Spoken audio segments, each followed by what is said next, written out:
নাজিৰাত আবকাৰী বিভাগৰ অতৰ্কিত অভিযান। অভিযানত বৃহৎ পৰিমাণৰ লালি গুড় জব্দ, এজনক আটক।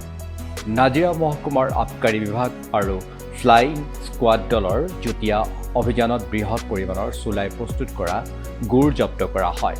জানিব পৰা মতে অবৈধ চুলাই মদ প্ৰস্তুত কৰিবৰ বাবে মজুত ৰখা হুদুপাৰা গাঁৱৰ অনন্ত বৰুৱা নামৰ লোকজনৰ ঘৰত আজি আবেলি পৰত দলটো অভিযান চলাই 25টা লালি গুড়ৰ কাৰ্টুন জব্দ কৰিবলৈ সক্ষম হয়।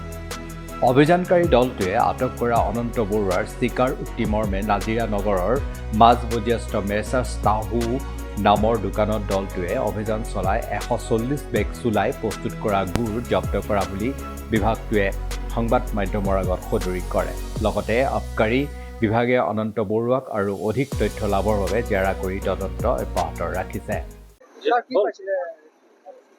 আমি গুড় পাইছিলোঁ 124 পলিথিনৰ পেকেটত 124 পেকেট, এটা পেকেটত মানে 10 কেজিকৈ আছে আৰু কাৰ্টন পাইছিলোঁ 5টা কাৰ্টনত 20 কেজিকৈ আছে।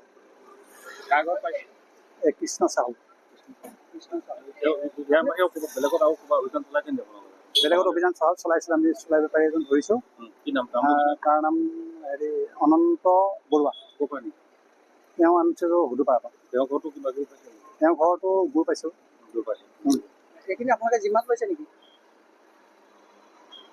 সেইখিনি এতিয়া ক'ত নিব আপোনালোকে? নাই, এতিয়া জিম্মাত আমি লৈছোঁ। এতিয়া আমি পুলিচক হেণ্ডঅভাৰ কৰিম। সাগৰৰ পৰা ফাৰ্নলস্কৰ প্ৰতিবেদন, টাক্সাক 24 ইণ্ডিয়া।